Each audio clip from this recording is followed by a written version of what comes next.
What is going on, my dudes and dudettes? It's Sean here with SNS Serpentarium. How are you all doing today for first thing? Hope you're all well. Hope you've had a nice sort of February and getting the year well kicked off. Thank you for joining me today. I really do appreciate it. And I'm sure the snakes appreciate it as well. I tell them all your lovely comments. So, just kicking things off. You know the video is about. It's my breeding update for the year, for this season. So, hi. Right, so this is how the breeding season is going so far. I've had the DUMERS Boa male out because he is, one of my main projects for the year. He's looking really lean and healthy. But we'll start the video off on a negative. I haven't actually seen any breeding behaviour from the DUMERS at all. I've cycled them as I should have, dropping the temperatures and stuff. I believe it's a compatibility issue, if that makes sense. I'll make another video, talking about the compatibility issues you can sometimes see with snakes. But that can't be helped, really. Yeah, so that's that. Don't think I'll be getting any baby DUMERS this year, but we'll see. I've been wrong before, of course. What are you doing, mister? Right, so yeah. The next sort of breeding that I've sort of been looking forward to is the ball pythons, because I want to make myself some holdbacks.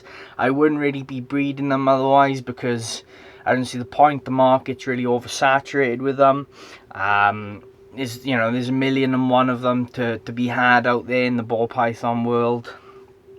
But I want to make myself eventually some clown pieds, and to do that I'm gonna have to make myself some hair clowns and a pied female, and to do that obviously I've got to breed, because I'm not going out and buying those. There's just no way. That's just not gonna happen.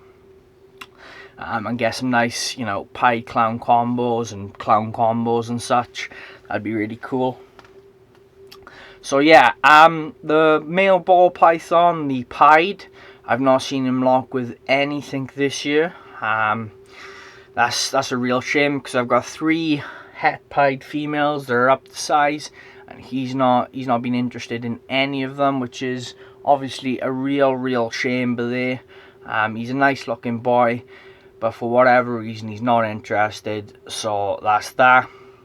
Maybe he's too young. He is 2 years old now, so that shouldn't be the case. He should be producing sperm plugs and such now. Hello. But if he's not ready or whatever, then he's not ready. If he's not up for it, I'll just give him next year to do it. I'll continue to pair him perhaps later on in the season. But for now, I've pulled him out and shut him down, just because he's more interested in food than what he is the females. So that is what it is. The clown boy, he's been paired and he's been absolutely golden for me. He's been locking with my special female, the 4-gene female. The 4-gene has got the Enchi, the yellow belly, the pastel, and the lesser in there. So that would make some really golden, some really nice sort of het clowns for me. And he's been breeding with the lesser female as well. The lesser female, I only really paired him with her. Obviously she had a clutch last season. I paired him with her because she did a really good job with eating. When she laid her eggs last year, she was 2,000 grams. She went down to about 1,500 grams after a clutch, and she pretty much immediately put on 1,000 grams. So I felt that she was probably going to have a clutch of eggs this year, but with the old sperm of the last male that went to her. So I thought, look, if she's going to have a clutch, I'd rather it be a het clown clutch, and I could keep a female back from that then. So that's what I did. Whether she'll go or not is a different actual story, but if she does go, I'd rather them be het clown babies, really. And then we've got the special female then. She is looking absolutely massive now. She's about 2,400 grams, somewhere around there. Her and the clown boys have locked up about 10 or so times easily. And obviously then the clown boy with the other females, he's locked up at least 5 times with the other two. But him and the special girl have really been going at it. I've actually decided to shut down the clown boy now because he's gone off food. He's done his job really. If the females go, they go. If they don't, they don't. So I've shut him down now.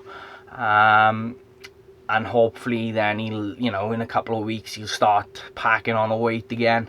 And he'll forget about the ladies. But we'll see on that front.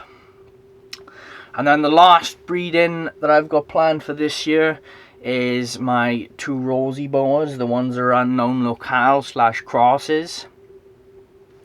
They've just come out of brumation not so long ago. They had their first meal, the female especially. She's really packing the food in her face at the moment. And I've seen 2 locks from them out of 2 pairings that I've done with them. So that's really good. And I'm expecting her to go just because of her attitude and the number of times they've locked and stuff. So hopefully we'll get some nice babies there. They are possible het albinos. Whether they are actual het albinos remains to be seen, obviously. But I know a lot of people have been interested in getting rosies off me. And there's very few people, you know, supplying, you know, pet Rosy Boas in Wales, at least anyway. And they are hard to get a hold of at all in the UK, really. I've had an absolute nightmare finding them, as you guys know. I've been buying every Rosy Boa that I've come across for the last 2 years, and I've got, what have I got, 7 Rosy Boas, something like that. So not a whole load of rosies there. Yeah, so overall really it's been a mixed season. I'm really upset that these DUMERS are looking like they're not going to go, because I was really looking forward to keeping some DUMERS back for myself. Hello. So my options are is either I can buy another pair or buy another male and, you know, try it like that. I couldn't buy a young male because obviously my female's getting old now. By the time I grow on the male from a hatchling, she'd be over the hill by then, really. Do you know what I mean? She'd be coming up to 18 by that point. Because as I said before, guys, DUMERS, they take a long time to get up to breeding size and maturity. They take typically about 6 years, so my female doesn't have 6 years to wait if she's to have a clutch. Whatever I decide though, I'll be keeping these DUMERS. They're really good pets, absolutely gorgeous looking snakes, and they're really good ambassadors as well for the channel. And, you know, for anyone who wants to come up here and see my snakes, they're really good ambassadors for, you know, a bigger snake, and show you how, you know, how gentle these bigger snakes can be. So that's it really. One other sort of negative note, being a bit of a negative Nancy today. The Bay of LA Rosy Boas that I bought as a pair at the Doncaster show, I actually believe they are 2 males, not a male and a female, which is a real shame, because I don't even know when I'll even come across Bay of LA's next, so that's a real shame. But yeah, there's nothing I can do about that now. Hopefully I'm wrong and it is a male and a female, but at the moment it's looking like they are 2 males, based off the fact I can see spurs. So I'll carry on growing them on. I'll keep them either way, but hopefully I can find, you know, actual females to go with them. So again, guys, thank you for tuning in and watching. I really appreciate it. If there's anything you want to know about my season, about what's going on, just comment down below and I'll get back to you. Any questions, you know, feel free to drop them below again, and I'll get back to you. Perhaps if it's a good enough question, I'll make a video about it. But yeah, that'll be it from me today, guys. My armless army. I will catch you in the next video. Bye, guys.